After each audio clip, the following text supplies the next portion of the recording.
10 का गणित का एक चैप्टर है, उसका नाम है दो चर वाला रेखिक समीकरण। समझते हैं आखिर इसका इस लाइन का मतलब क्या है, दो चर वाला रेखिक समीकरण। अच्छा, समीकरण का मतलब ये होता है कि बराबर के एक साइड भी कुछ हो फिर दूसरा साइड भी कुछ हो, उसको हम समीकरण कहते हैं। और रेखिक का मतलब है, रेखिक समीकरण का मतलब, तो रेखिक का मतलब याद करो, बताए थे घात एक, क्या चर का घात क्या होना चाहिए एक, तब उसको क्या कहते रेखिक। तो यहाँ कहीं ना कहीं चर का घात क्या होगा, एक होगा। रेखिक का मतलब चर का घात क्या होना चाहिए, एक होना चाहिए। यहाँ काय गो चर होगा इस समीकरण में, दो चर। इस चैप्टर का नाम दो चर वाले रेखिक समीकरण का योग। यहाँ देखते हैं, देखो इस समीकरण को, तो क्या ये समीकरण है, हाँ, क्योंकि बराबर के इस साइड भी कुछ और उस साइड भी कुछ है, क्या है, जीरो जीरो। दो चर वाला है क्या, देखो हाँ, एक चर ये है और एक चर ये है, ठीक ना, एक x है एक y है, तो दो चर वाला है। और दो चर वाला कैसा समीकरण है, रेखिक। रेखिक का मतलब चर का घात क्या है, एक है। बीच बीच में वैसे मत बोलो, गुस्सा आता सही में, क्योंकि वो अपलोड होगा। एक बार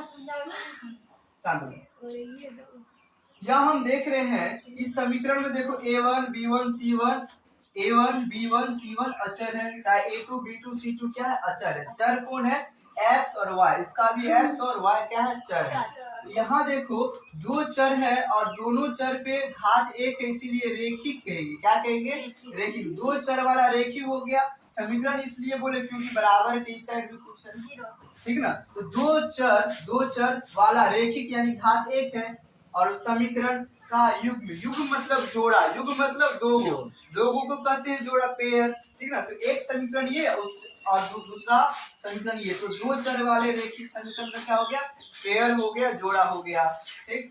अब देखो यहाँ a1 a2 चाहे b1 b2 c1 c2 ये कोई चर संख्या नहीं, अचर है, क्या है, अचर। यानी वैसा संख्या को अचर कहते हैं जिसका मान फिक्स हो, जिसका मान फिक्स हो। जैसे मान लो 17 है, तो 17 का मान हमेशा 17 ही रहेगा, चेंज नहीं होगा। उसी प्रकार यहाँ a1 a2 b1 b2 c1 c2 एक अचर संख्या है जिसका मान फिक्स रहेगा। सिर्फ x और y, दोनों समीकरण में x और y ही चर है, यानी कि मान बदल सकता है। अब हमें इस पे क्वेश्चन आता है कि अचर संख्या का तुलना करके हमें जो है समीकरण के बारे में बताइए कि समीकरण का ग्राफ कैसा होगा, समीकरण का कितना हल होगा, समीकरण संगत है या असंगत है। तो हम एक एक करके देखते हैं, उसको कंपेयर करके, अचर संख्या को कंपेयर करके देखते हैं क्या होता है। जब दो समीकरण, देखो यहाँ दो समीकरण से चलते हैं, जब a1 बटे a2 का अगर अनुपात निकाले और b1 बटे b2 के बराबर नहीं हो, मान लो a1 बटे a2 किए कुछ और आया, b1 बटे b2 कुछ और आ गया, यानी कि बराबर नहीं आया, तब जो है इस समीकरण से जो ग्राफ बनेगा उसको क्या कहेंगे, प्रतिच्छेदी। प्रतिच्छेदी का मतलब वो ग्राफ का जो लाइन होगा आपस में काटेगा, आपस में क्या होगा, एक दूसरे को काटेगा। यहाँ देखो ये लाइन जो है एक दूसरे को काट रहा, तो ग्राफ कैसा बना, प्रतिच्छेदी का मतलब यही होता है, ग्राफ एक दूसरे को क्रॉस करेगा, काटेगा, ठीक है, नाम में ये प्रतिच्छेदी यानी काट रहा है। और ये जो ग्राफ है, ये जो लाइन है, कितना बार एक दूसरे से मिल रहा है, टच कर रहा है, एक बार। कितना बार, एक बार। तो इस समीकरण का हल कितना होगा, एक होगा, यानी कि केवल एक हल होगा। अगर a1 बटे a2 बराबर नहीं हो b1 बटे b2 का, तब उस समीकरण का कितना हल होगा, एक हल, और उसका ग्राफ क्या होगा, प्रतिच्छेदी।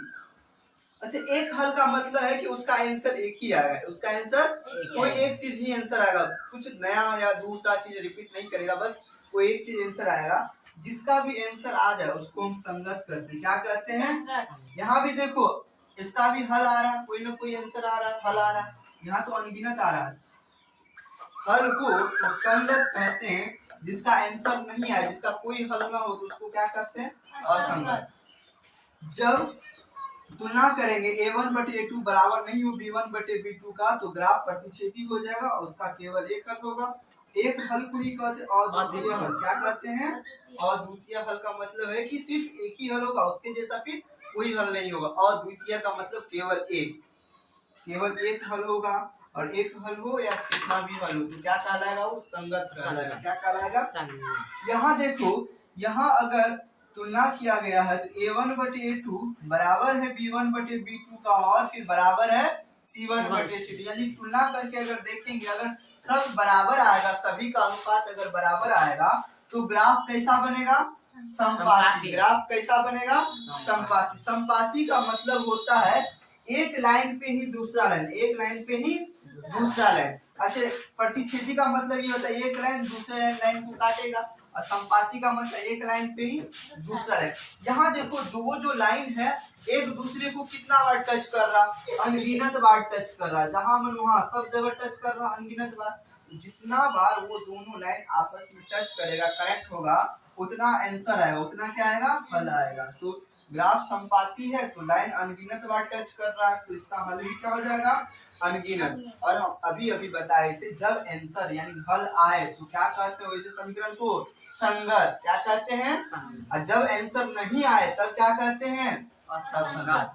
चलो हम तीसरा भी देखते हैं। तीसरा कहता है जब हम अनुपात निकालेंगे, ठीक ना, a1 बटे a2 बराबर हो b1 बटे b2, यानी पहले दो बराबर हो जाए और आखिरी वाला c1 बटे c2 का अनुपात से बराबर नहीं हो, यानी पहला दो का अनुपात बराबर है और आखिरी का नहीं है, तो इसका ग्राफ होता है समांतर। क्या होता है, समांतर। इनका समीकरण का ग्राफ कैसा बनेगा, समांतर।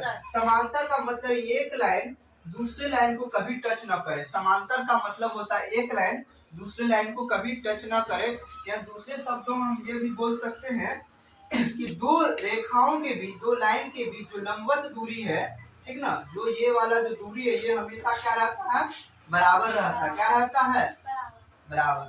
तो जब ठीक ना a1 a2 का अनुपात b1 b2 का अनुपात बराबर हो लेकिन c1 c2 का अनुपात बराबर नहीं हो, तब ग्राफ समांतर होगा, यानी कि ये लाइन आपस में कभी टच नहीं करेगा। अगर टच नहीं करेगा लाइन तो क्या आंसर आएगा, नहीं आएगा। तो इसका क्या हो जाएगा, कोई हल नहीं, इसका कोई आंसर नहीं आएगा। और आंसर नहीं आएगा तो इसको क्या कहते हैं, असंगत। असंगत। फिर से देख लो, दो चर वाले रेखिक समीकरण, ठीक ना, एक ये और एक दो चर, यानी एक x है एक y है। रेखिक इसलिए है क्योंकि घात एक है, कुछ है तो एक है।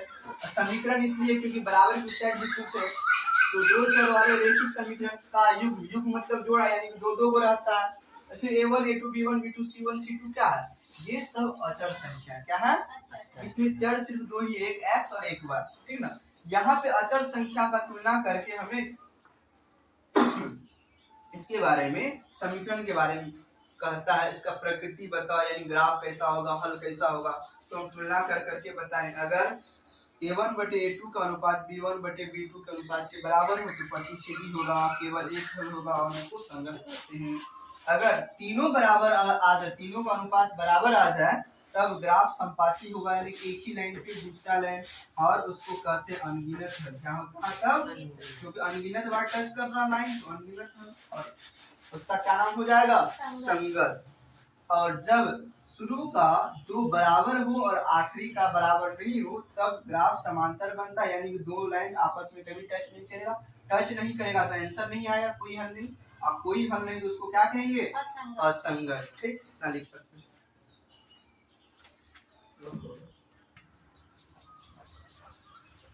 समीकरण को हल करने के लिए, ठीक ना, समीकरण को हल करने के लिए कुछ विधि दिया गया है, विलोपन, तुलनात्मक, प्रतिस्थापन, ब्रजगुणन। ये चार विधि है। विलोपन का ही दूसरा नाम है लुप्तीकरण। ये चारों विधि चारों का चारों आसान है, चारों का चारों आसान है। और ब्रजगुणन तो सबसे आसान है, ब्रजगुणन तो सबसे आसान है। सर के नाम पे है, ब्रजभूषण सर के नाम पे, ठीक ना।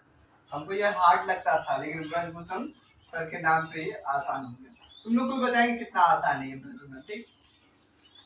यहाँ हम एक क्वेश्चन लेते हैं और इसी क्वेश्चन को बार बार ये चारों विधि से बनाते हैं, ठीक। पहला विधि क्या है, लुप्तीकरण या विलोपन। लुप्तीकरण या विलोपन का मतलब होता है गायब करना। क्या, गायब करना। यहाँ देखो दो को चर, एक तो x वाला है एक तो y वाला है, दो में से किसी एक को गायब करते हैं। विलोपन में क्या करते हैं, गायब करते हैं, दो में से किसी एक को गायब करते हैं। गायब करने के लिए, जैसे 4 को गायब करना है तो कैसे गायब करेंगे, 4 घटाएंगे तब गायब होगा। या -20 को गायब करना है तो क्या करेंगे, +20 देंगे तब जाकर के ये गायब हो जाएगा, तब 0 हो जाएगा। तो यहाँ दोनों एग्जाम्पल तुम लोग को क्या देखा कि गायब करने के लिए पहले तो इक्वल करना पड़ेगा। क्या करना पड़ेगा? इक्वल करना, तब जाकर के जोड़ या घटा करके हम जो है गायब कर सकते हैं।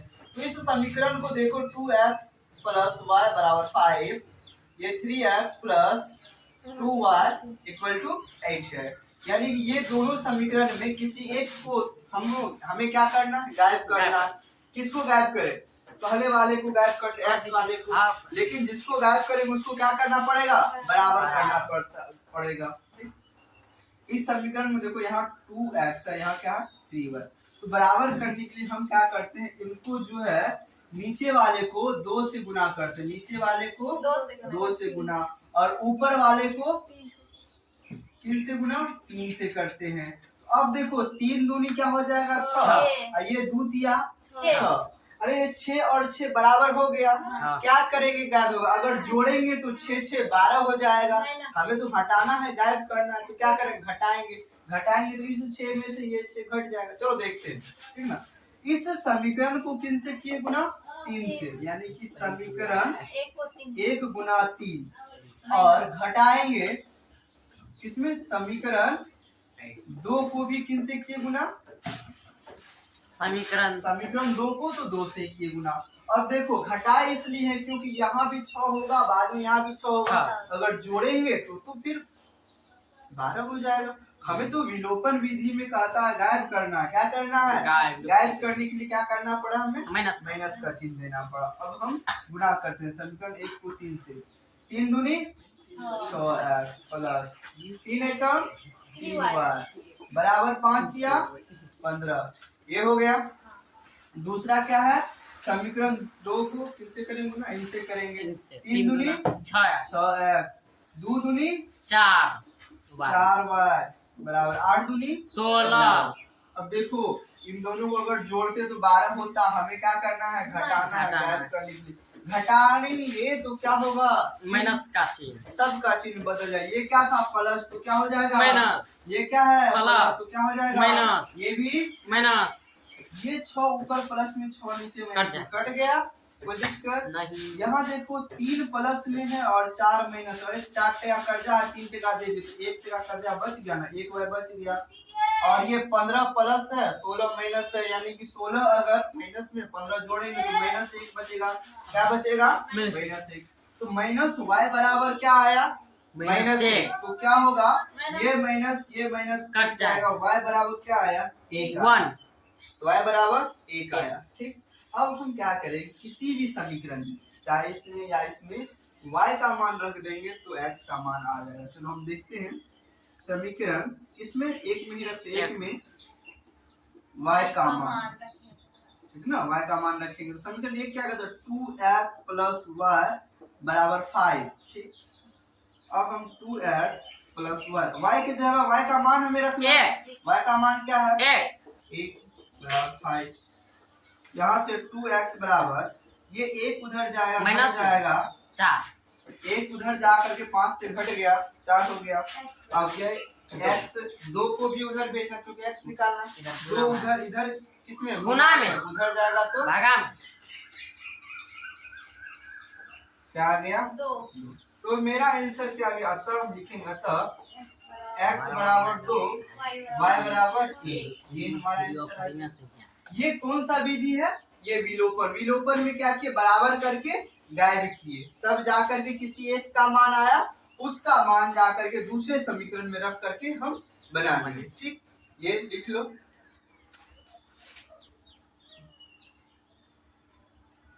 अब हम दूसरा विधि देखते हैं, तुलनात्मक। वही क्वेश्चन है जिसको हम विलोपन से अभी बनाए हैं। अब ये दूसरा विधि तुलनात्मक। तुलनात्मक विधि भी बहुत ही आसान है। तुलनात्मक विधि में हम क्या करेंगे? दोनों समीकरण से चलेंगे, किसी एक का मान निकालें। अगर मानो इस समीकरण से x का मान निकाल रहे हैं तो दूसरे वाले से भी हम x का ही मान निकालेंगे। फिर x का मान जो निकल जाएगा उसे, मान लो कि x बराबर आ गया 17, और 17 प्लस y, और एक x बराबर आ गया 5 प्लस y। तो इसका मतलब क्या? अगर ये दोनों बराबर है तो ये दोनों भी क्या हो जाएगा? बराबर हो जाएगा। इसी कंडीशन पे, इसी तरह से हमें इसको सॉल्व करना। हम क्या करेंगे? समीकरण 1 से चलते हैं और किसी एक का मान निकालते हैं। चलो x का ही मान निकालते हैं। समीकरण एक कहता है 2x प्लस वाई बराबर 5। तो यहाँ से 2x बराबर क्या हो जाएगा 5 माइनस वाई, और x बराबर क्या हो जाएगा 5 माइनस वाई बटे 2। समीकरण एक से किसका मान निकालें x का। अगर हम x का मान निकालें समीकरण एक से तो समीकरण दो से भी किसका मान निकालेंगे x का ही निकालेंगे, क्योंकि तुलनात्मक में यही कहता है दोनों समीकरण में से किसी एक का मान निकाले। अगर पहले वाले से हम x का मान निकाले हैं तो दूसरे वाले से भी हम किसका मान निकालेंगे x का। तो 3x प्लस 2y बराबर 8, ठीक ना। अब हमें x का मान निकालना, 3x को ही रखो और 2y वाले को उधर भेजते हैं। इनसे क्या होगा x निकालेंगे तो ये 3 इधर गुना में था, इधर जाएगा तो भागा में, ये हो गया। अब देखो x बराबर ये समीकरण इसको 3 मान लो और इसको क्या मान लेते हैं 4। x बराबर ये और x बराबर ये है। x अगर दोनों बराबर है तो ये दोनों भी क्या हो जाएगा बराबर हो जाएगा, यानी कि समीकरण 3 तथा 4 से हम लिख सकते हैं 5 माइनस वाई बटे 2 बराबर 8 माइनस 2y बटे 3। अब क्या होगा क्रॉस मल्टीप्लीकेशन कर दो, कोना कोनी वाला गुना, ये 3 इसके साथ गुना, ये 2 इसके साथ गुना। 3 से अगर ये पूरा गुना होगा तो करो गुना, 3 बचे 15, चलो 3 को गुना कर दो, 2 को गुना कर दो, ये डब्बे का मतलब हुआ ये 3 इसके साथ गुना में है।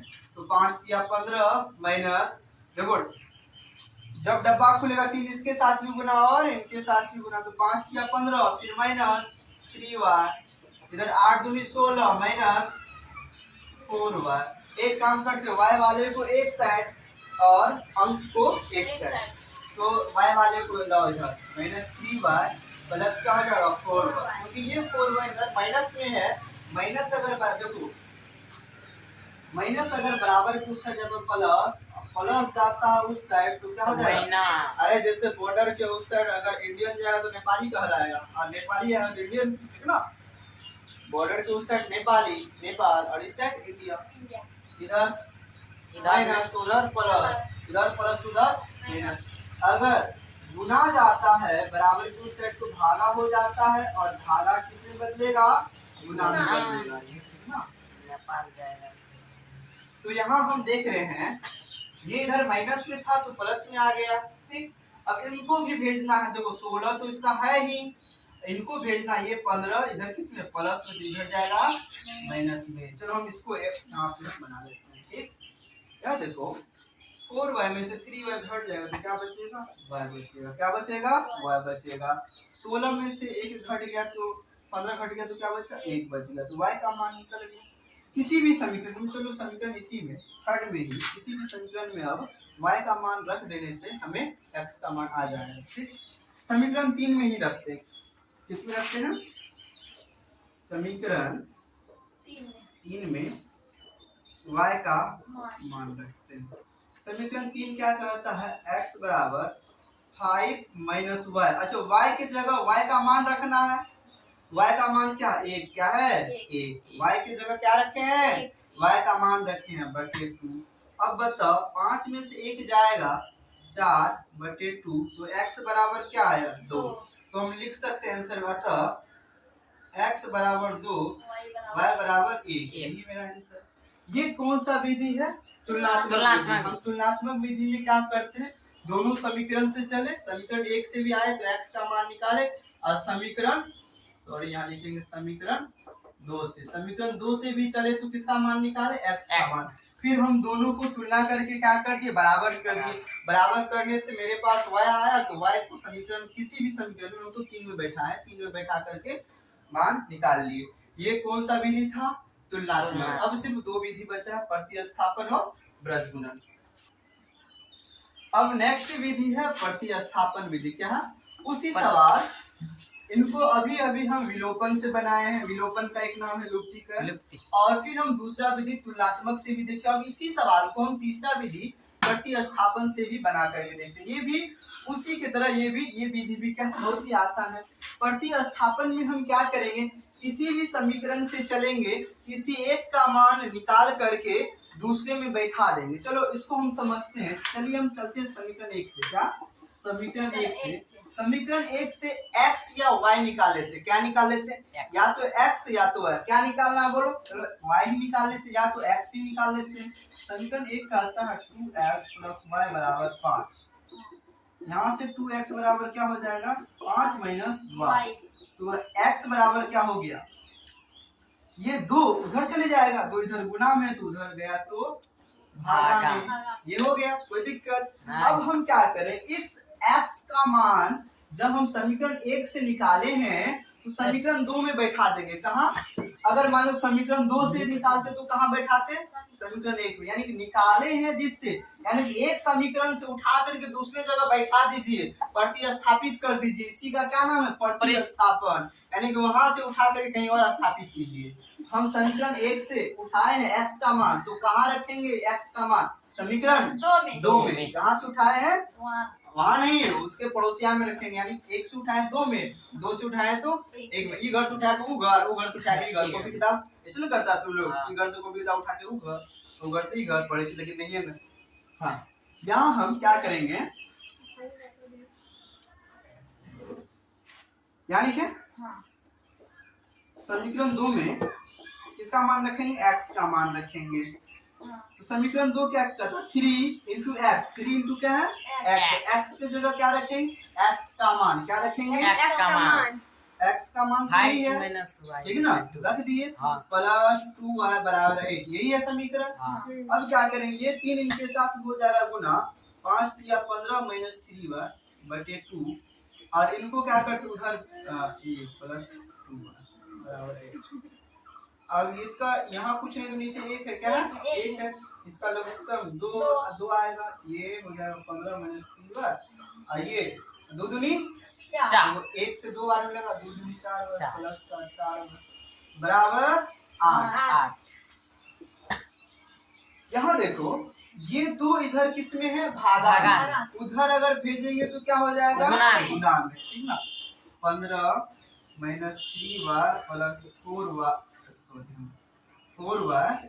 बराबर, ये 2 इधर आया तो 8 दूनी क्या हो जाएगा 16। फिर यहाँ देखो ये 15 उधर भेजेंगे तो 15 क्या हो जाएगा, इसमें घट जाएगा कि नहीं घट जाएगा, और 4y में से 3y चले गया तो क्या बचा y, और y बराबर क्या आया 1 आया। अब इसका मान, चलो इसको हम समीकरण मान लेते हैं, अब हम जो y का मान कहीं भी बैठाएंगे तो x आ जाएगा, चलो हम इसी में बैठाते हैं, समीकरण a में, a इसका नाम रखते हैं अभी जो भी, तो समीकरण a में इसका मान रखेंगे y का मान, x बराबर 5 माइनस y की जगह क्या देंगे y का मान दे दिए बटे 2, तो क्या आ गया 4 बटे 2 यानी कि 2, तो हम इसको लिख सकते, अतः x बराबर 2 y बराबर 1, ठीक ना। फिर से वही आंसर, यानी कि हम विधि चेंज कर रहे हैं लेकिन आंसर कोई ना आएगा। तो हम अभी तक में हम विस्थापन प्रतिस्थापन देख लिए, इनसे पहले तुलनात्मक देखे थे, फिर विलोपन देखे। तो अब एक और भी बचा है, उसका नाम है ब्रज गुणन, ये भी बहुत आसान है, पहले इसको, एक लास्ट में बचा है ब्रज गुणन विधि, फिर वही समीकरण है, इसको हम 3 विधि से अभी तक देख लिए हैं, चौथा और आखिरी विधि है ब्रज गुणन। ब्रज गुणन में इसी सवाल को बनाने, देखो ब्रज गुणन में बनाने से पहले इस बात का ख्याल रखना, ब्रज गुणन जब भी बनाएंगे सभी को बराबर के एक सेट लेंगे, सभी को बराबर के एक सेट, जैसे 5 इधर है ना, 8 इधर है ना, इसको भी क्या करेंगे बराबर के इधर लाएंगे, ये 5 को लाएंगे इधर तो माइनस में 5 हो गया, कुछ नहीं तो 0 बचा, 8 को भी लाए तो माइनस में 8 हो गया, कुछ नहीं तो 0 बचा। अब क्या करेंगे, अब हम ब्रज गुणन विधि अप्लाई करेंगे। तो ब्रज गुणन कहता क्या, अगर x के बारे में लिखेंगे तो x लिख दो, उसके नीचे भी कुछ लिखना, फिर बराबर करके y के नीचे कुछ लिखो, फिर 1 के नीचे कुछ लिखो, ठीक है। ब्रज गुणन में ऐसे करता है, x के नीचे कुछ लिखना है, फिर y के नीचे, फिर 1 के नीचे। अगर हमें x के नीचे लिखना है तो x वाले को ढकेंगे, देखो ये दोनों x वाला है, इनको ढक लिए, इनको क्या करेंगे ढक लेंगे, इनको ढक लेंगे तो जो सामने में दिखेगा उसको आमने सामने से गुना करेंगे। यहाँ क्या है, कुछ नहीं तो 1 है, क्या है 1 का गुना हो जाएगा -8 से, किससे 1 गुना -8, 1 गुना क्या करेंगे -8 कर दिए। अब देखो इनको तो गुना कर लिया, अब इनको भी करना गुना, 2 को गुना किससे करेंगे -5 से, यानी कि 2 गुना क्या हो जाएगा -5। अब इन दोनों के बीच माइनस का चिन्ह, देखो दो को डब्बा के बीच हमेशा माइनस का चिन्ह आता है, याद रखना ब्रज गुणन में।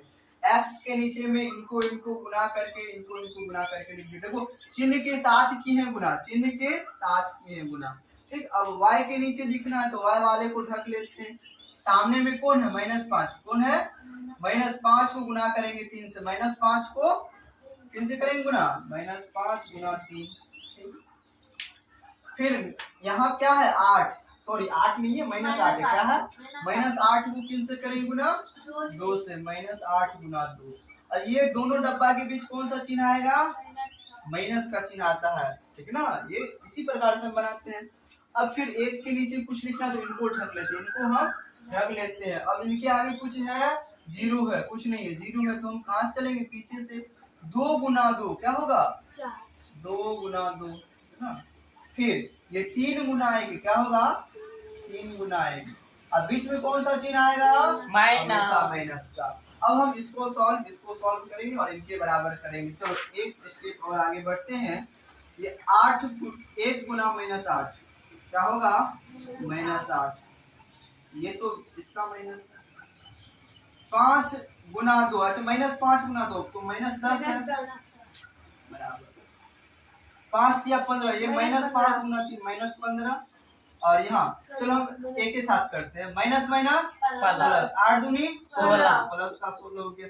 यहाँ भी माइनस क्या हो जाएगा, प्लस, तो इसको भी प्लस कर देते तो माइनस, देखो यहाँ का माइनस प्लस डायरेक्ट।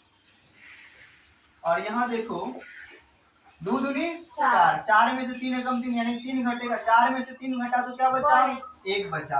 एक स्टेप और आगे करते हैं, यहाँ हो जाएगा x बटे, ये 10 रुपया में 8 घट जाएगा, 10 में से 8 घटता है तो यहाँ क्या हो जाएगा, अरे यहाँ y था, क्या था, y था। 16 में से 15 घट गया 1, 1 बटे 1 का मतलब 1। क्या करेगा, अब इनको इनके बराबर कर देगा, इनको एक बार इनके बराबर और इनको भी एक बार इनके बराबर करेंगे, यानी कि x बटे 2 बराबर 1, यहाँ y बटे 1 बराबर 1। तो यहाँ से x बराबर क्या आया, 2, y बराबर 1। यहाँ लिखेंगे अतः x बराबर 2, y बराबर 1। देखो चारों विधि देख लिए, तुलनात्मक देखे हैं, प्रतिस्थापन देखे हैं, लुप्तीकरण देखे हैं और जाकर के ब्रज गुणन देखे। एक ही सवाल को हम चारों विधि से एक एक करके देख लिए और आंसर मेरा यही आया था। अब इस चैप्टर में हमें ग्राफ के बारे में जानना है तो हम ग्राफ के लिए एक अगला वीडियो फिर से तुम लोग के लिए बना देंगे, 10 मिनट 15 मिनट का होगा। वो ग्राफ पढ़ लेने से तुम्हारा 7वां चैप्टर में भी काम आएगा, निर्देशांक ज्यामिति में। ठीक, तो उसके लिए एक अलग से वीडियो हम ला के बना देंगे।